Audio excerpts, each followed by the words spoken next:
Our headlines: inflation rate went down to 2.8% in January 2024 due to lower prices of food, house rentals, and transportation. Majority of Filipino adults expresses satisfaction with the leadership of President Bongbong Marcos. President Marcos says destruction has no space in Bagong Pilipinas as he calls for unity. Philippine Coast Guard assured the public amid agency's alleged website hack.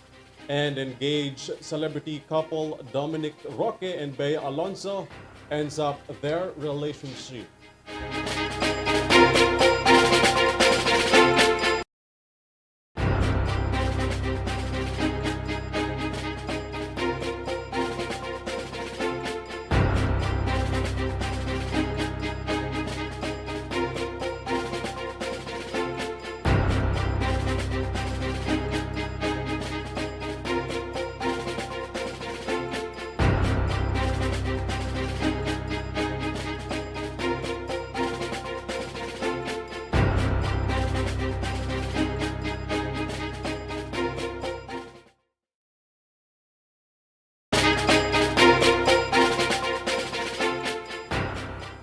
Good evening, bring you the latest news for tonight. I'm ALVIN PELOBELLO. And I am KRIZZA Lopez. This is your TV News Thread.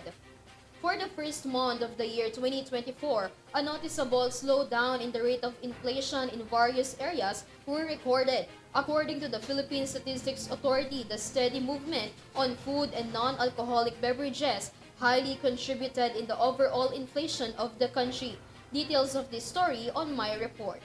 A slowdown in the movement of the inflation rate or food prices in the country was seen again in January 2024. Based on the Philippine Statistics Authority, headline inflation in the Philippines was at a level of 2.8% in the first month of the year. According to Undersecretary Claire Dennis Mapa, the slower increase in inflation in food and non-alcoholic beverages, which recorded only 3.5%, has a large contribution to the decrease in overall inflation in the country. This is the fourth month that inflation has continued to decrease in the country. Also, there was a rapid decrease in the price of onions and other vegetables, tubers, and cooking bananas with negative 20.8% inflation. Contributing to the decrease in inflation was the decrease in the price of fish, particularly anchovies, meat, especially chicken, with 1.2% and negative 0.7% inflation. Along with this, the slower increase in house rent prices with 3% inflation and even water supply fees with 9.1% inflation also affected the slowdown in inflation. Electricity prices also slowed down to negative 10.2%. The third reason is the low inflation in the transportation sector, which is negative 0.3%. This was affected by the faster decline in gasoline prices, which was negative 6.3%. Cereal and cereal products, particularly rice, remained the biggest contributor to the movement of inflation with 16.3%, followed by milk, eggs, and other dairy products with 5.6% and 10% inflation in fruits and types of nuts. Dito sa ating trade data, kung titingnan natin yung importation ng rice natin, ay mataas talaga yung presyo ng bigas sa world market. Restaurant and accommodation services followed with the largest contribution to the country's inflation rate with a recorded 5.5% inflation and a total contribution to the general inflation of 18.9%. The price of alcoholic products and cigarettes increased with 9.9% inflation. Sa 13 commodity groups, 9 ang nagpakita ng mas mabagal na pagtaas ng presyo nitong Enero 2024. Furthermore, all regions of the country showed lower inflation rates in January 2024. Meanwhile, the Department of Budget and Management was pleased with the decrease in inflation last month. Secretary Amena Pangandaman reiterated that this means that businesses have greater opportunities while the government focuses on growth and development. Low inflation and low unemployment rates are a good start to 2024. She said, it also shows that the economic policies that are being launched are having an effect despite the climate change that being faced. Pangandaman also assured that the agenda for prosperity is on the right track to achieving the bagong Pilipinas. This is KRIZZA Lopez for Euro TV News. Meanwhile, a survey has revealed that more than half of its residents are satisfied of Marcos administration's leadership.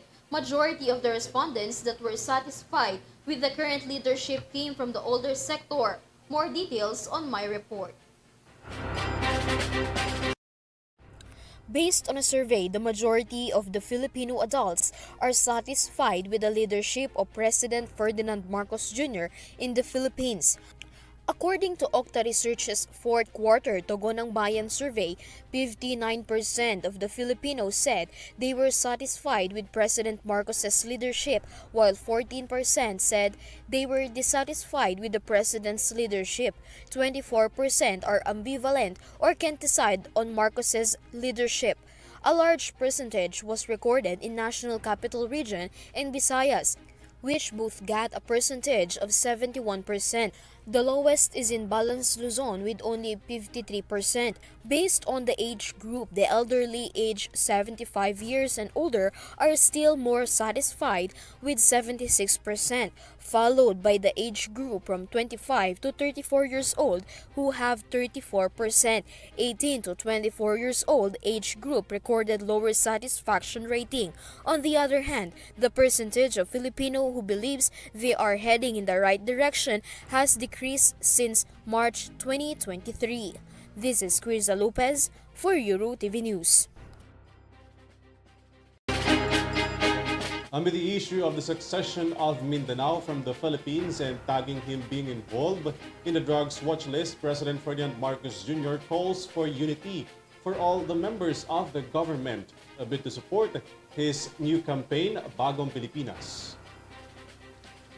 Posted in his latest vlog, President Marcos also calls Filipino to have a discipline and being good in their respective fields as what the love for people in his new campaign, Bagong Pilipinas, aims. He also emphasized that there is no room for defamation and tyranny in his administration's campaign tagline as he puts the country first. Former President Rodrigo Duterte made allegations against President Marcos that he was allegedly involved in illegal drugs. Duterte even urged the president to resign in its position. The supporters of Duterte have expressed their disappointment with President Marcos due to the revelations of the former chief executive. Disbanding of the task force Davao, honestly, nagulat kami doon at we don't know where it came from. Basically, there's no such issuance of any directive for the disbanding of the task force Davao. And it was very clear also on the visit of our chief of staff in southern Mindanao, particularly being the AFP as the first responders in such calamities. So the chief of staff wanted to assure that the operations. With the aims of establishing stronger ties and connections between the two countries, the Foreign Ministry of Switzerland is set to visit the Philippines this week. Full story on my report. The Swiss Confederation Federal Councillor for Foreign Affairs and Foreign Ministry, His Excellency Ignacio Cassis, is scheduled to visit the Philippines on February 8th. According to the statement shared by the Department of Foreign Affairs, Secretary Enrique Manalo is set to meet with Cassis to discuss bilateral relations between the Philippines and Switzerland.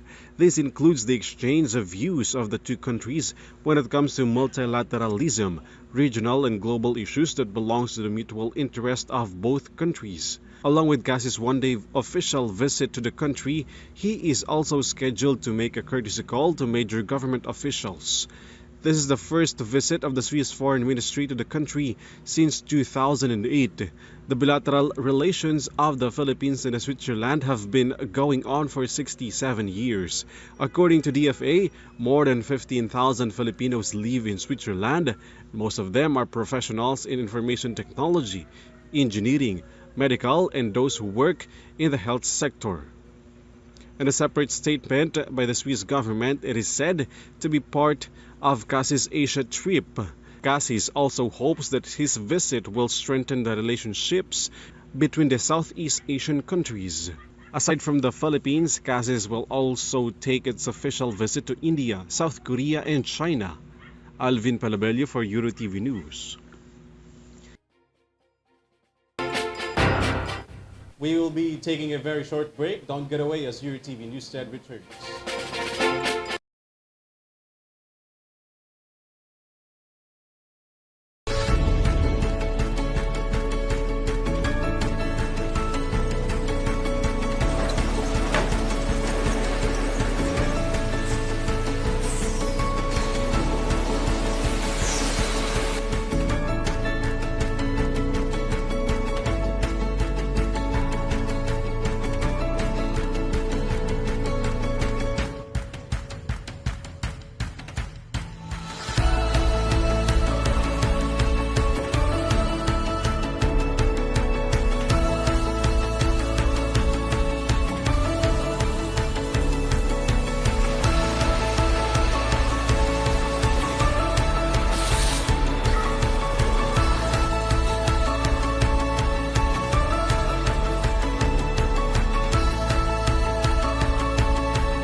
The Migrant Workers Department and the Department of Information and Communications Technology are now in collaboration to provide more security for OFWs so that they will not be victimized by the scams and other cybercrimes.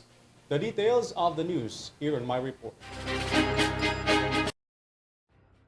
The Department of Migrant Workers and the Cybercrime Investigation and Coordinating Center of the Department of Information and Communications Technology have joined forces to protect the overseas Filipino workers and their families against illegal recruitment and scammers. DMW Officer in Charge Hans Leo Kakdak and CICC Undersecretary Alexander Ramos on Monday signed a memorandum of agreement to suppress or combat the cybercrime and data intrusions that often victimize the country's OFWs. Ramos has expressed that they are ready to help the DMW to protect OFWs against cyber crimes upon the order of President Ferdinand Marcos Jr. They are also ready to stop and prosecute those who commit cybercrime. Part of this agreement is the prevention against cybercrime, such as advanced notification for all DMW registered OFWs so that they can warn their families in the Philippines before a scam breaks out. CICC will also help provide information about scams and pre-employment orientation seminars, pre-departure orientation seminars, and even post-arrival orientation seminars conducted by the DMW.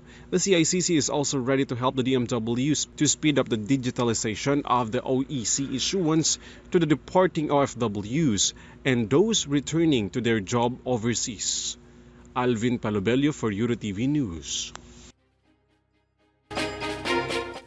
Following the reported hacking attempts to their website, the Philippine Coast Guard has guaranteed that their website remains secure. Here's Henry Nicolas for the details. The Philippine Coast Guard assured the public that the agency's website is secured amid the reports of hacking attempts. This came after the Department of Information and Communications Technology or DICT informed the organization about the alleged attempt to break into the website. According to PCG spokesperson Rear Admiral Arman Balilo, they immediately conducted investigation after the said information about alleged hacking. Balilo said that a personnel from DICT inquired last month if they monitored any attempt to hack their website, but so far, we have not monitored anything. Our website remains secure, Balilo added. PCG Commandant Coast Guard Admiral Ronnie Hilgafan instructed the Coast Guard Public Affairs Service to continuously coordinate with DICT and exercise utmost vigilance. We will ensure that the website is secure, that there is enough firewall to prevent it from being infiltrated by hackers, Balilo emphasized. The PCG also said that they will not allow hackers polluting their website with fake news and making it appear that authored the spread of falsehood. This is Henry Nicolas for EuroTV News.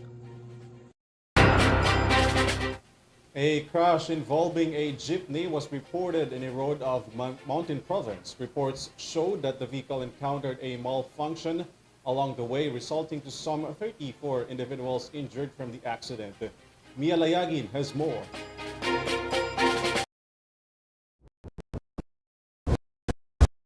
7 out individuals were required to be hospitalized, while 23 of them were able to get home upon receiving necessary treatment. 34 individuals were injured following a jeepney accident along the Maligkong Bontoc Road in Mountain Province this February 5. According to Johanna Padaen, Bontoc Disaster Risk Reduction and Management Officer, the jeepney crashed on the mountainside following a brake and steering wheel malfunction. A statement from a passenger revealed that while they were approaching Anani Bontoc Ili, the jeepney encountered a brake failure, reason for the vehicle's uncontrolled acceleration. In an attempt to prevent much severe accident, the driver, David Pucason Jr., decided to intentionally crash the vehicle into the mountainside. This is Mia Layagin for EuroTV News. Korean couple Lee Seung-gi and Lee Da welcomes their baby girl. All that and more entertainment updates from Angelica Galvez. Let's step into the world of entertainment with the latest news and updates. Korean stars Lee Da-in and Lee Seung-gi officially embark on a new chapter of their lives as they welcome their baby girl in the world. Lee Seung-gi's agency Human Made happily announced that the couple welcomed their daughter afternoon of February 5. Both the mother and baby are in good health as they convey that Lee Seung-gi is grateful and happy that their precious was born. As they embrace their new life of parenthood, fans are eagerly anticipating to witness the love that they undoubtedly bring. Hashtag Let's Get It Poppin' as the Asia's Nightingale Pops Fernandez prepares for her Valentine's comeback concert. OPM veteran Pops Fernandez is now busy preparing for her concert titled Always Love. The concert will happen on February 9 and 10 at the Theater of Soler at 8 p.m. This is under the musical direction of Homer Flores and will be directed by Roel Santiago.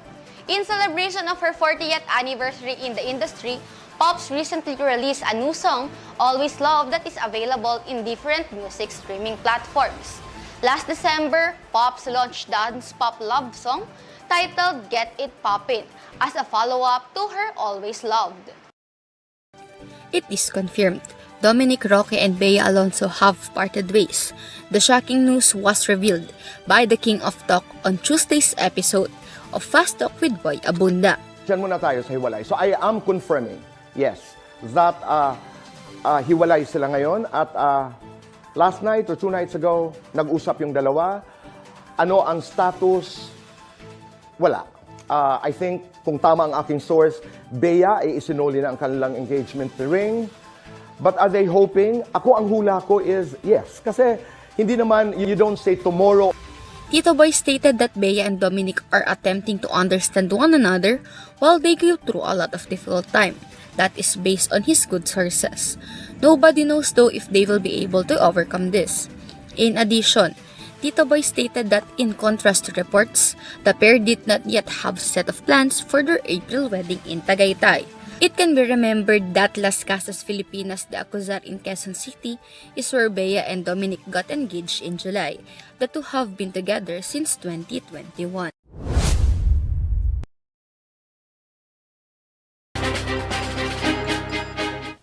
And that's the latest news for tonight. You may visit your TV PH for more news and information. Once again, this is KRIZZA Lopez. You can also catch our broadcast live in our social media accounts and via Pinoy Extreme channel. I'm ALVIN PELOBELLO. This is your TV News Thread. Stay safe and have a good night, everyone.